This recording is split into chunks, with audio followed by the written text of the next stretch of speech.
Hello everybody and welcome to the ARC preview, both days, Saturday and Sunday at Longchamp. This year we've actually had to do a makeshift. I'm holding this phone. We're inside because it's absolutely pouring down outside. Pouring. If you like soft ground horses, it's going to be soft ground. It has to be. Well, out there now, I'm not going to go out and do a heel test, but they were throwing up muck. They were in the the horses were covered in muck. But that bodes well for the Irish because we're used to muck. That's true. That's very true. Right, we will start with Saturday's races. We've got a quick preview of all the group races, our selections, and I think you've got the conditions race in there as well. Just a little Brucey bonus for you. We will start with the Prix Chaudenay, and unfortunately, I don't have a selection in this one because Stay True, my beloved Stay True, who was a gallant third in the Ledger, unfortunately is a non-runner, and I gave a Yankee for our sub-members, and unfortunately the first leg's obviously already a loser because anti-post, Stay True, first leg is down already. That's why people don't like anti-post. That's why they don't, but you'll get us the winner, won't you? I will. Oh, there's somebody very excited watching racing, probably from Ireland or England, or maybe they backed Mad Jack Hill earlier. Looks like Leon. Oh, okay. Yeah. Sand. We've sandbaggers later. So I really like Tennessee Stud in here. It's not going to surprise anyone. Joseph Dylan Brown, who is at the moment leading jockey still for the Irish Flat title. I'm delighted to see it. But yeah, Tennessee Stud in here. He was third in the Epsom Derby. I followed him since, and when he came to France, he was fourth to actually one of the horses, which I'll name later, that I really like for Longchamp, that I think is forgotten about a little bit. For me, it's Tennessee Stud in here, and my each way play actually comes from Joseph's as well. It's Emmett. Now, Emmett, or Emmett, whatever way you want to call him, I really liked him at Garin when he won, and he bet horses that I truly adored, but the form has been franked left, right and centre because what's my cheat code this year, Rich? Fail at Royal Ascot, win elsewhere, and that's what Emmett did. So each way play, he's 6-1. But for me in here, Tennessee Stud, he deserves a big day. If he finds his way back to his proper form, he should win this. Yeah, well, he was, third in the Derby? Yeah, third in the Derby. Soft ground. Yep. So he's getting his soft, and fourth here on soft ground to a horse that I fancy at each way play, or Saki as they call it here. Saki. Yeah. So Tennessee Stud and Emmett each way play. Okay, lovely. Next race is the Prix du Cadran, and there was only 3 runners declared in this race before I think another 5 have supplemented just because the prize money's so good. I think a few people thought, well, we can get in there, and 5 have actually done it. So there's going to be some disappointed horses and owners, I think, when they finish out of the placings and they don't get prize money.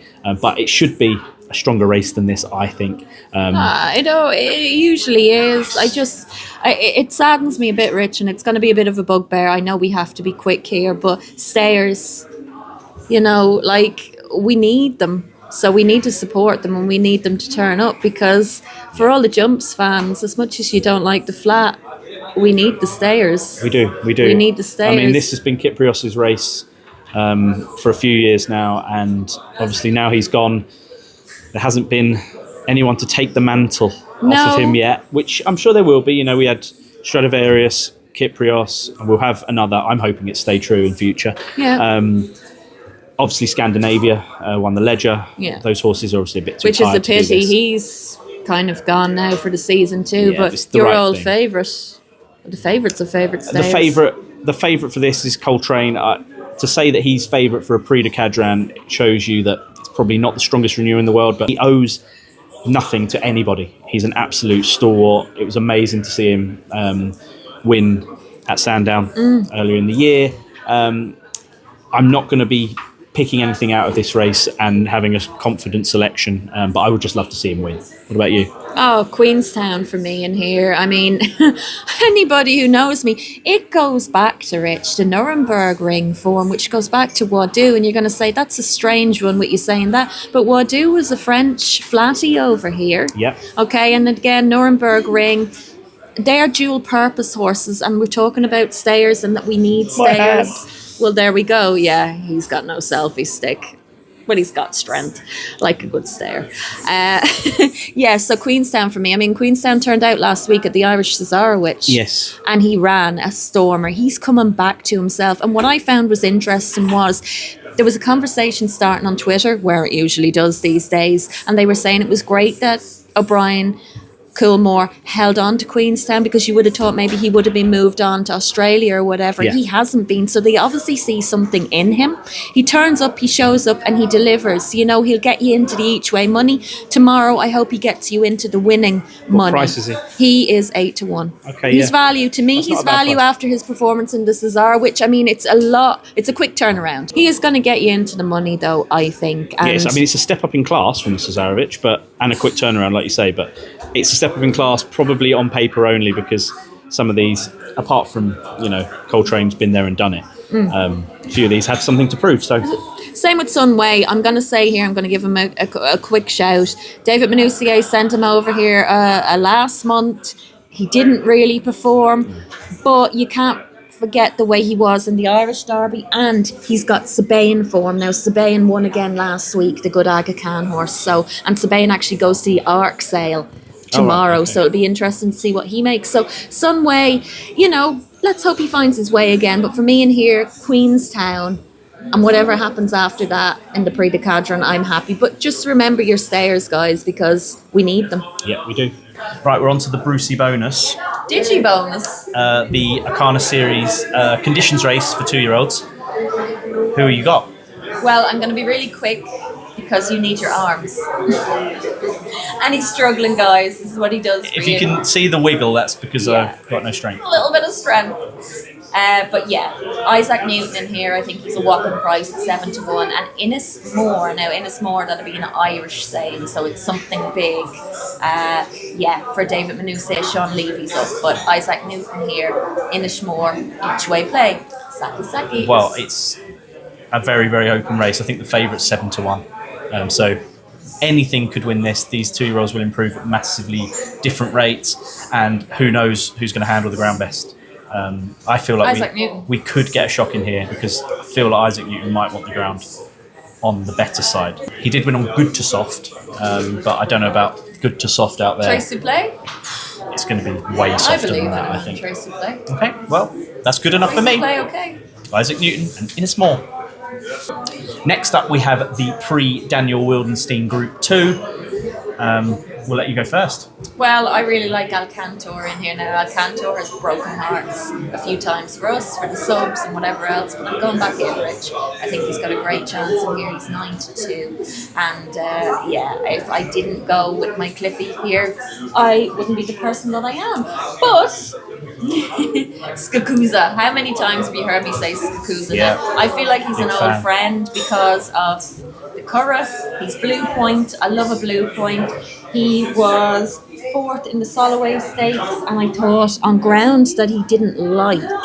At Leopardstown, to that good Aga Khan horse that we'd also put up. I thought that was very, very good form line. Now, this is his French debut. We did question whether he'll handle the ground. I think he will handle this ground, and I think he's worth each way play. So Alcantor and Skakuza at each way play. And also, if you want a little euro or a pound or whatever you've got each way as well, Princess Child, 14-1 fun. Well, there's your TriCast. I only want the winner, and that is Alcantor for me. Yes. Hasn't had the greatest season. I think he's been 4th 3 times in a row. Yes. And he won first time out this year. Yep. I think that might have been here. It was here, and he was a sub. At Saint-Cloud. We're at Saint-Cloud, as you can see from the background. He was a sub that day. He went off at 4-1, and no one could believe that he'd gone off at 4-1. That was it. And he did let us down at the ARC meeting last year, but we'll give him another chance at Longchamp, and fingers crossed he can get the job done. He is the first selection, because Stay True's a non-runner, in that Yankee that I was talking about earlier. And on to the Prix Royal U, which is a Group 1 for fillies and mares over 1 mile 6. Now, there's a very, very strange horse in here. I don't know if you're going to select her. We'll see. Who are you going for? Well, I've gone for many, many a time. I think back to when we were on rock hard at Royal Ascot last year, and that's Bedtime Story. Now, Bedtime Story the Mecca's Angels, they improve, and I'm hoping tomorrow she does improve. He's giggling. He doesn't believe in her. Or maybe he does. How can she be stepped up to 1 mile 6? She doesn't stay 1 mile 4. She barely stays 1 mile 2. I know they go a lot slower over this trip, but my goodness me, there is zero chance Bedtime Story wins this race, and she is favourite. I will be laying. We need to remember that he has said zero chance, and she has been so unlucky getting stuck in France, and I think she'll become unstuck tomorrow. I just can't see her staying the trip. I don't think she stays. Well, Mecca's Angel could stay, so Mecca's Angel could stay as long as the mother-in-law, and there we go. We'll just keep thinking about that. So, okay. Yeah, fair right? enough. Look, yeah, I'll be eating my words. I hope tomorrow so, afternoon. because this is going to make incredibly good content. The horse that wins the race. Humble pie. The horse that wins the race is the William Haggis trained Santorini Star. Yeah, that's my second choice. Well, there you go. That is all Tony you need Bloom. to know. Tony Bloom. I mean, Haggis, Autumn. Just all things that you want to hear, really, when you're picking out a selection. The second selection in that Yankee. Can I just ask you, though, do you like Adventure for the Prix de l'Arc? I do. So why don't you like Bedtime when she was third to her? Over what trip? Well, over a lesser trip. Exactly. The familiar, as they say. Yeah. But I do agree with him about Santorini Star as well, I do. And William and Tom won this with Sia Class a couple of years ago, and they know what they're doing in this race. Yes, but I think we might be in for a little bit of a shock. So reverse forecast? No, you're going to say she's out the back? No, she's not out the back door. She probably finishes a second, a third or fourth. But second, she's just not going to have the turn of foot to win this over this trip on this ground. He's just not fussed, is he? Okay, on to the pre-dollar. I'll let you go first, because I don't think we've got the same selection. No, I really like Damius in here for Watnam. Now, this is a gorgeous horse. Anybody who comes, I know I always say this, but I eat with my eyes, and when I see a beautiful horse, I see a beautiful horse. So he won here in Deauville back in September. He was last in the Epsom Derby, but we'll forgive him for that. Yeah. But he is just a beautiful horse. Watnam own him, and they're going to be eager to win this. I'm going to be quick, bright, picture, 15-2 each way play. But for me in here, it's Damius at 4-1. Okay. This is the second time I've been up to the restaurant today, and the first time was to see George Scott to talk about his horses for today. However, he said that Bay City Roller is his best chance of the weekend. So take with that what you will. However, I am not selecting Bay City Roller, who's now actually joint favourite for the race, I think, with Demesis. And my selection is First Look. Watnam as well, so Watnam versus Watnam he's going with here. You said Watnam won or in the race. I think they go with First Look. Beat Goliath last time at Deauville in a Group 2. I think will handle the ground quite well. At about 5-1, I think 9-2, 5-1 looks a decent price, and is the final selection in the Yankee. So hopefully we've gone through them and picked 3 winners, and unfortunately Stay True would have been that 4th winner. He can't let Stay True go on, so Stay True goes to Breeders and goes and wins or something like that. Possibly. Yankee Doodle Dandy, we're well at them. The Dundalk Yankee Doodle Dandy, if no one's seen, check it out. It is there for all to see. So yeah, First Look for me in this, and I think that concludes Saturday. Well, I've rested my arm a little bit for the Sunday, so hopefully that helps us a bit. We are on the Prix Marcel Boussac, 2-year-olds, fillies, a great race in store. It's always a good one.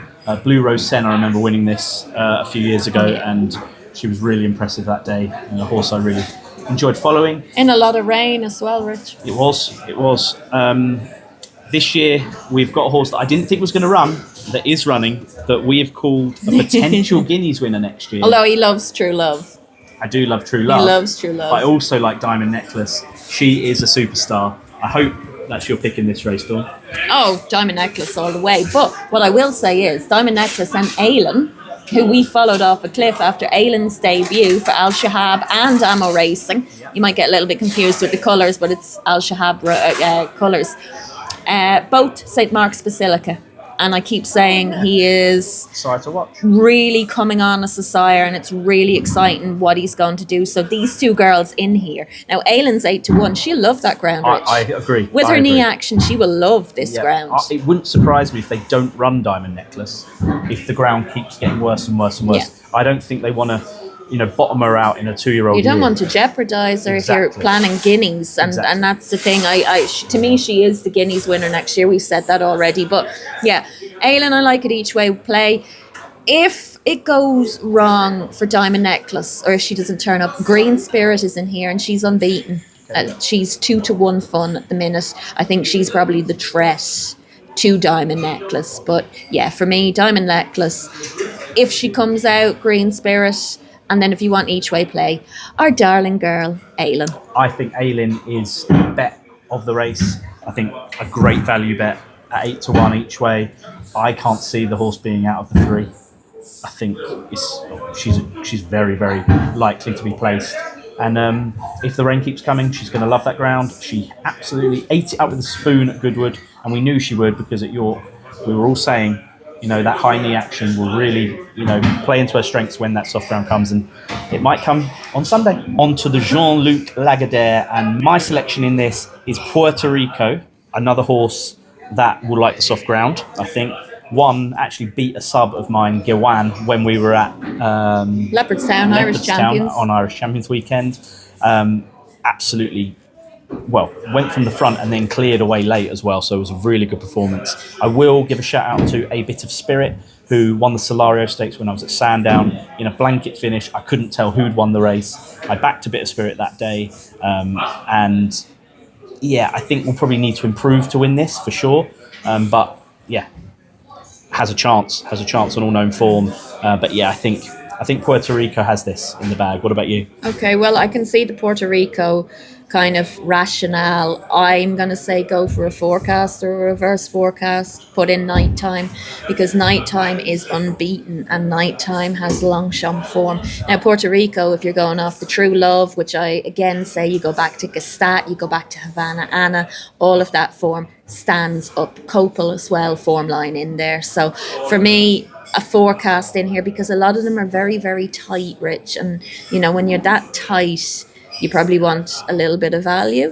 So for me, it's nighttime Puerto Rico or Puerto Rico nighttime, but I'm sticking with nighttime in here. Not that I disregard the Puerto Rico. That is my saver, because I bang on about True Love and Gastat. That's true. I think last I saw, you can get 7-1 Puerto Rico. So if you can get 7s, it's not that tight. So put nighttime on top and then Puerto Rico. That's or just beautiful. Reverse them up. Beautiful. I've seen 7-2. So wherever you've seen 7-1 I saw sevens.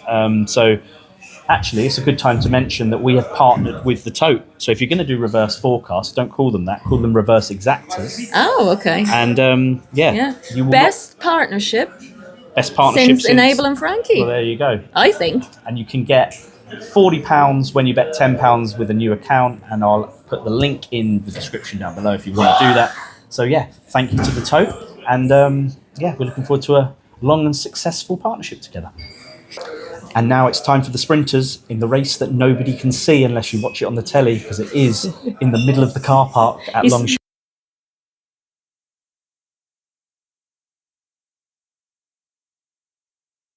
Favourite. I don't think we'll like the ground. I think she's had her day in the sun in the UK this year. I think she's a worthy favourite, but I think I'd be a layer rather than a backer at the prices. I mean, whose turn is it this year? Because we've had a lot of different winners of these sprints all through the season. Yeah. I think it might be Rumstar's turn at about 25-1. Was actually really short price early in the season, and was potentially thinking that the horse was going to go on and win a few of these sprints. Hasn't been the case, but yeah, I can see Rumstar running a big race at a big price, but I don't have a huge opinion apart from that. What about you?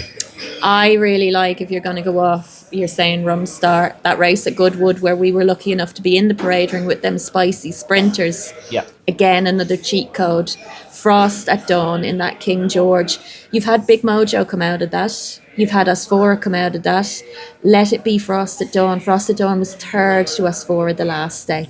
So she's 10 to 1 in here. She is a whopping price. William Buick is up. William Buick rides Longchamp like any other place he knows so well. And I think here she's been disregarded again for Ed Dunlop. She was brilliant in Dubai a couple of years ago, lost her way a little bit. And I think, she's by the incredible sire Frosted, and you'd only love to see her go on and do it again. Now, a whopping each way play, and I think it's totally insulting to him, to the Czech hero that is Pontus. Well, you're wearing the colours, so... I'm wearing the colours. I met Sabina and Peter today at Saint-Cloud. They're very excited. They've got one going to the sales, a Derby winner going to the sales, and two other runners that Luke Morris gets up on. But Pontus in here, Mikel Barcelona is up.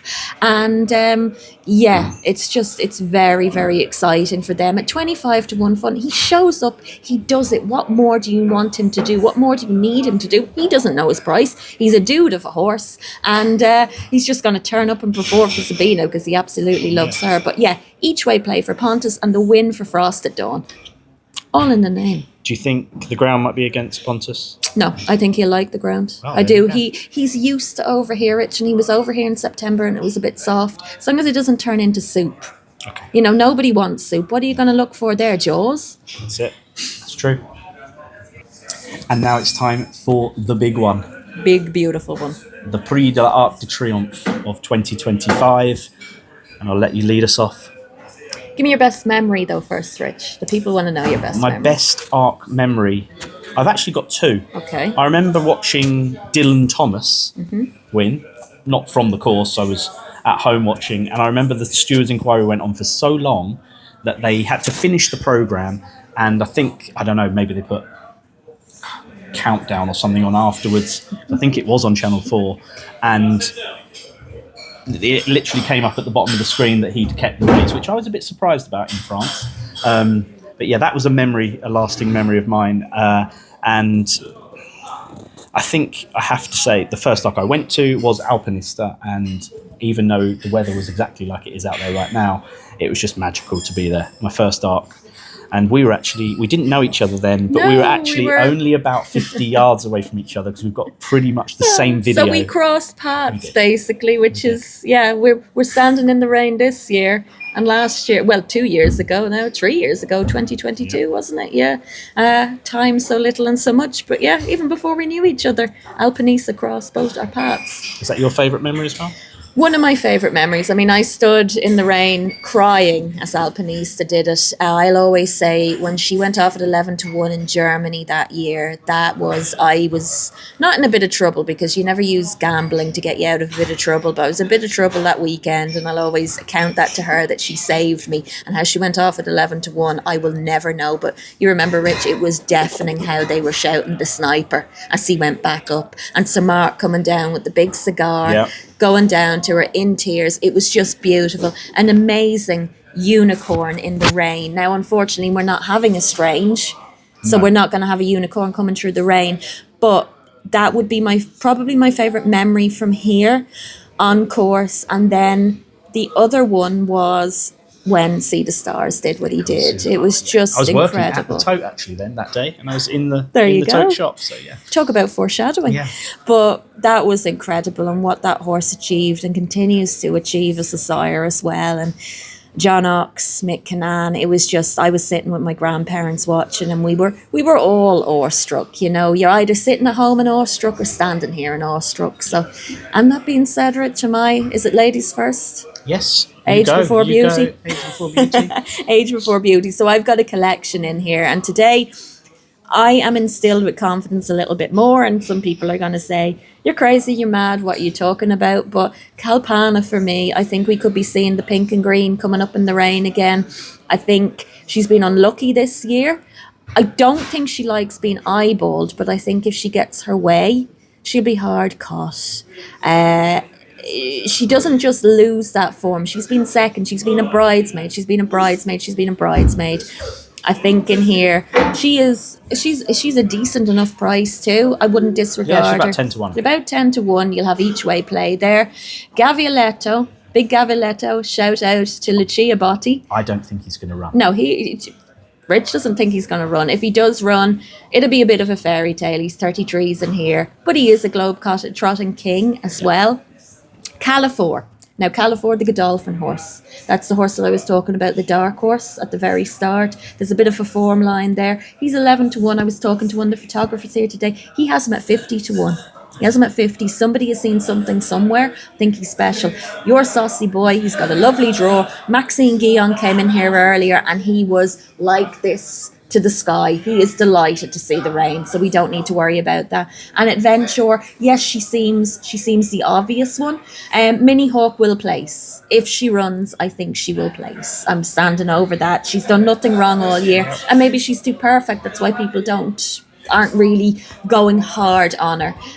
But yeah, for me, I really, really like Calpana, and I think Califor is a dark horse and worth decent each way play. Thank you, Dawn. I think we've covered nearly all the bases there. I think Aventure is probably my idea of the most likely winner. Minnie Hawk's done nothing wrong, but out of the two at the head of the market, the two fillies, I think, Aventure would be for me. However, the three that I have backed anti-post, I agree with you. Qualificar, I think that's how you pronounce it. Whatever way you call it, as long as he gets his head up front. The Andre Fabre Godolphin horse. Yeah. Also, I bang on about it. 3-year-old gets the 3-year-old weight allowance. I think the Arc stays in France this year. He's I think not been overlooked, but I think he's got a lot of boxes ticked. So the second selection of mine is Gezora, also another 3-year-old filly. So French bundles of weight. Is French, was second to Aventure last time in the Prix Chaudenay. So I think proves that she stays. She was a good performance in the Prix Diane as well. I think she's got a chance, and I think she's actually a little bit undervalued in the market. And my Sozzy, who is one of my 5 to follow, I've been having sort of £5-10 on every couple of weeks at prices ranging from 20s, 16s. I think the last price I took was 12s. I've got a good little book actually. Qualificar at 25s, Gezora at 18s, and an average price of probably about 14-1 on Sozzy. So you're happy. They're my three. I don't have the greatest record hunting in the Arc. I must admit, I haven't backed a huge amount of winners over the years. Blue Stocking last year? I didn't back Blue Stocking last year. Taketo Tasso? No, I didn't back Taketo Tasso. I did back See the Stars, and like I say, I backed Dylan Thomas all those years ago. Hurricane Run as well. I did that. That's reeling in the years. That's a long time ago now when you think about it. Yeah. Trev for me as well. Zarkava, Trev. Yeah. Again, horses I probably didn't back that I was against. But don't have the greatest record, but hopefully I can change that this year. I think the weather is not a problem for the three I've backed, and the draws came out okay. So, decent. It is a shame for Estrange because the weather has come, but that car park draw was just too much to bear. And the little cough she had. Well, yes. She did a little cough. That little cough that she had. That draw cough. We'll see her at Champions. We will see her at Champions. That's what you wanted. I think she's still 3 or 4 to 1 for that. So fingers crossed she turns up there and we get to see her run her best and do her thing in the mud at Ascot. And after the storm has calmed down after the Arc, we move on to the Prix l'Opera, and a couple in here that I thought were going to run aren't running. It cut up a little bit the race, and I think One Look, who I backed at the Curragh a couple of weeks ago, I think has a really good chance and will love this rain as well. So that's my selection. I think she's about 16 to 1, which is a huge price. I think. Massive. Really, really big price. There's a few in here that either turn up or they don't. The form's up and down for a lot of these fillies, as we see with a lot of fillies. But One Look, tentative each way play, but that's all from me in this. Yeah. Well, we've the Regally Bred See the Fire in here as well. So if you're going to go off, the romanticism, we like romance off the Arc and everything else. She's favourite and understandably so, but I'm with you with One Look is all it takes. Hideously unlucky in Irish Champions, I think. Yeah. Due to maybe Higher Leaves coming down earlier I think on. She got hampered. spooked and hampered. And Higher Leaves has come on, and it didn't really bother her a week later. She did very well in a group race at Gowran. But yeah, it'd be one look for me. I think she's a whopping price. January. Is she going to break the curse? The bridesmaid curse. I mean, she was hideously, I'm going to keep using that word, disappointing Irish champions behind Fallen Angel. But I wouldn't give up on her just yet. A good horse is always a good horse. And we might take the long road. If you remember from Epsom when I mentioned her, she's 14 to 1 fun. We take the long road, and she ended up third against the boys. So she's back against her own sex now, and I think she's huge at 14 to 1. But for me, I agree with you, Rich. One look is all it takes. Yep. And we are on to the last race that we're going to cover, the Prix Chaudenay. Now, I mean, River Tiber in this. Oh my goodness, last year. Why not run him at a mile, guys? Why not run him at a mile? Because he was going to stud. He's in stud. Now he's actually in Paris. In a stud. No, France, not Paris. He ran in this and stayed on like a train on soft ground. No, he's staying on like a train with mares instead. God! The miler that never was, River Tiber. Anyway, 7 furlongs this, so, you know, some horses that don't quite come up to grade in the mile run in this race, and, well, I mean, you say not coming up to grade, this horse is a Group 1 winner in waiting, and it's More Thunder. I've just seen the price, and you can get 11 to 4, which I think is absolutely huge. It must be maybe because of the weather. That's the only reason I can see for the horse drifting a little bit like that. Zaragana, haven't seen her since she was beaten at Royal Ascot. Not surprising because she had a couple of hard races before that, obviously winning the French Guineas rightfully as well, rightfully winning that. I don't think it's the worst decision bringing her back to 7 furlongs because she didn't. She looked like she was going to absolutely hose up at Ascot and then hit a flat spot, and Cecine won, and. Yeah, 7 furlongs, back a furlong in trip. She's going to travel at the speed they go, and she has a chance, but I can't disregard More Thunder at that price. And I didn't back him last time when I was at Newbury because he shortened.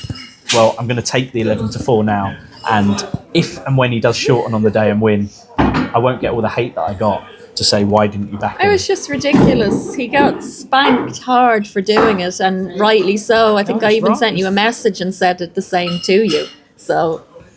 back value. Yeah. Don't get sucked in when the value's gone. Your pick? Because when it's gone, it's gone. Thunder, feel the thunder, lightning and the thunder, and more rain for More Thunder. Yeah, 100% More Thunder. All the way, every day, and exactly at a little each way play. The rain is coming down. It's dark in Paris. We are going home to get warm. So that's how I sign off with More Thunder. And exactly. And More Thunder would be probably my next best for the weekend. Diamond Necklace, Should You Run, is my nap. Okay. That is all from us, guys. And we will see you at Longchamp tomorrow and on Sunday. If you're there, please come say hello, buy us a beer, and yeah. Or a glass of Chablis. Or a glass of Chablis. We're not picky. No, we're not picky. Or a crepe. I'm dying for that crepe. That crepe. Look it out on the socials. It is. Très magnifique. Très magnifique. Right, guys. Hope you've enjoyed the preview. Please like, share, subscribe to the channel if you haven't already. And we will see you with bundles of winners over this weekend. Bonne chance. Bonne chance. Au revoir. Au revoir.